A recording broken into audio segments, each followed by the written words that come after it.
So with all the recent storms that have hit the southeast and even places like Arkansas and Missouri and Oklahoma, there's a lot of people out there cleaning up storm debris.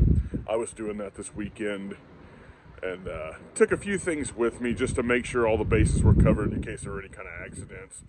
I'm by no means a medical professional, but I do know how to put a tourniquet on and apply it, and the basics of making sure somebody doesn't bleed to death.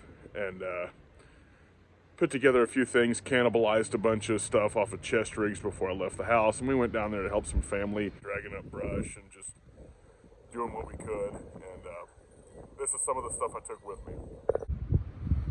So this probably isn't the most well-arranged thing I did, but I ripped these off of a couple of different chest rigs that I had set up at the house that were kind of like backup. And so I've taken a few things out just to give examples of what I took and what maybe you would want to take if in the coming weeks you're still down there in any of these places I've mentioned, running a saw or anything like that, because a lot of people aren't thinking about taking a tourniquet. This is a Recon, and I know there's some people that'll cry about that, but these work fine. That company's out of business, but they're still good tourniquets. You can get you a North American Rescue, you can get you a Slishman pressure wrap, you can get any number of tourniquets out there on the market. I wouldn't recommend some elastic stuff. If you envision you might be around a bunch of blood for some reason, you definitely want those. You want to glove up for sure. Taking some of this if you need some sort of clotting agent in addition to wound packing. This is some compressed gauze here. Antibacterial wipes, even if you just don't even have the ability to take a shower, good stuff to have. Aspirin, you'd be surprised how handy having some extra aspirin or some Excedrin is down there.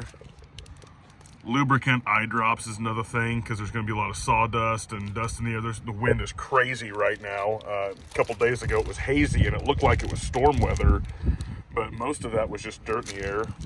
So yeah, having some of that is a good idea. Moleskin padding, you can't go wrong with that if you're out in a good pair of boots putting some work in, because inevitably you're probably going to need to cover up blister areas and stuff like that if your socks fail you or something like that. I took a cold compress just in case somebody gets a contusion or something. You can kind of make it sort of a cooling treatment on a swelling area until somebody with more medical proficiency or capability than me gets a hold of it. Again, a little I guess redundancy here. You don't always need a tourniquet, obviously, so compression bandages. These are two different brands. That's a Recon, and then there's a Everlit Survival. So those were good to have. Took some gloves, and then these just were boo-boo kits with extra stuff in them. They had the little Mylar blankets, individual packets of triple antibiotic cream. There was even packages of headache medicine in there. Just the general boo-boo kits. So that's what was in those, and a few of the things off this.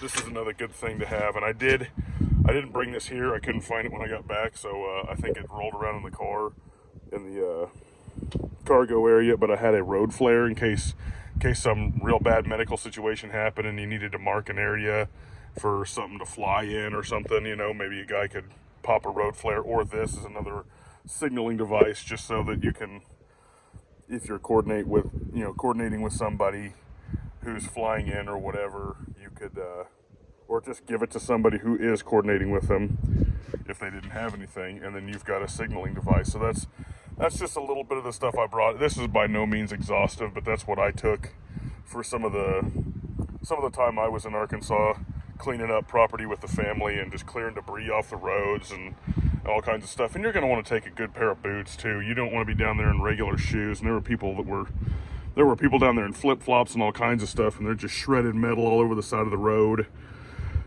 Yeah, you want to have a good set of footwear. But that's pretty much all I took with me, other than just stuff we took camping stuff and things like that. But I just wanted to cover the medical side of it, just having a few things just in the event of something going bad. But yeah, you you could need to take a tent with you if you're staying on some property for multiple days, cases of water, that type of thing. So stay safe when you're out there. But I know right now there's a lot of people out there doing it. So, you know, always think ahead. I mean, even these chest seals, I didn't envision that we would need any, and we didn't. But yeah, it's one of them things. You know, a freak accident happened or something like that, and you know, somebody might actually need it. So took those too. But there you have it. That's what I took, and hope y'all think about things before heading out there, and take with you what you can to stay safe, and you know, go out there and get some work done.